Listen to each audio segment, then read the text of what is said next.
اعتماد کیا, year bag پہ اعتماد کیا, اپنی سیفٹی پہ اعتماد کیا, کمپنی کے دعووں پہ اعتماد کیا, تم نے ان کے انشورنس پہ بھروسہ کیا. اگر بھروسہ نہیں کیا تو مصطفیٰ اور خدا کی باتوں پہ بھروسہ نہیں کیا ہے. ذرا سن تو سکی, سیفٹی گارڈ کی وہ جو لیڈ ہوتی ہے وہ نہیں بچاتی ہے, بیلٹ نہیں بچاتی ہے, اگر بچاتا ہے تو خدا کا کرم بچایا کرتا ہے, خدا کا کرم بچایا کرتا ہے. کہتا حضور میں تو جانے لگا, پردیس گیا. بیوی نے کہا کس کے سہارے چھوڑ کے جا رکھے ہو؟ میں نے کہا اللہ کے حوالے کیا. کہ یہ کہہ کے چلا گیا. میں کچھ دن کے بعد واپس پلٹا, چونکہ بچے کی ولادت کا وقت قریب تھا تو میں واپس آ رہا تھا. ہر خیال میرے دل میں تھا, بیٹا ہوگا تو یہ نام رکھوں گا, بیٹی ہوگی تو یہ نام رکھوں گا. میرا دل خوشی سے اچھالے مار رہا تھا. کہتا لیکن بستی میں پہنچا, اپنے ہی دروازے پہ تالا لگا پایا. میں نے لوگوں سے کہا لوگوں میں یہاں بیوی چھوڑ کے گیا تھا, کیا ہوا, میرے گھر میں تالا کیوں ہے؟ وہ کہتا حضرت عمر سے, حضرت جی جب میں نے اتنا کہا میرے بستی والوں نے کہا تجھے گئے ہوئے کچھ دن ہو گئے تھے.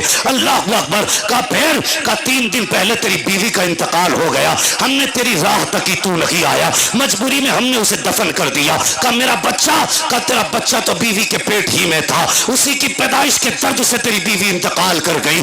اس کی چیخ نکل گئی, روتا رہا. کہا لوگوں بتاؤ تو صحیح, کم سے کم بیوی کی قبر پہ فاتحہ تو پڑھ کے آ جاؤ. یہ بیوی کی قبر پہ فاتحہ پڑھنے کے لیے گیا, لوٹ کے آ گیا. جب واپس آیا رات میں پھر دل نے کہا, کہتا حضرت میرے دل نے کہا چل تو صحیح ایک بار اور چل کے فاتحہ پڑھ لے. کہتا میں شام کو فاتحہ پڑھنے گیا, میں جب واپس آنے لگا تو مجھے ایسا محسوس ہوا کہ میری بیوی کی قبر میں آگ لگ رہی ہے. کہ میں پریشان ہو گیا, بستر پہ آ کے لیٹا تو, لیکن سوچنے لگا میری بیٹی بیوی کی نماز قضا نہیں ہوتی تھی, کبھی بے پردہ نہیں نکلتی تھی, کبھی اس نے کوئی گناہ میرے سامنے ظاہر میں نہیں کیا, آخر اس کی قبر میں آگ کیوں ہے؟ کب بس دماغ میں یہ بات آئی, میں نے پھاوڑا اٹھایا, قبر کھودنے چلا گیا, دیکھوں تو صحیح راز کیا ہے. کہتا حضور میں نے قبر کھودی, مٹی ہٹائی, ہٹانے کے بعد تختہ ہٹایا تو کیا دیکھتا ہوں, میری بیوی کی قبر میں کوئی آگ نہیں ہے, کوئی چنگاری نہیں ہے, بلکہ کفن بھی سلامت تھا, بدن بھی سلامت تھا. کہتا حیرت ہوئی, یہ جو بیٹا آپ دیکھ رہے ہو یہ اپنی ماں کے سینے سے لگ کے بیٹھا ہوا تھا.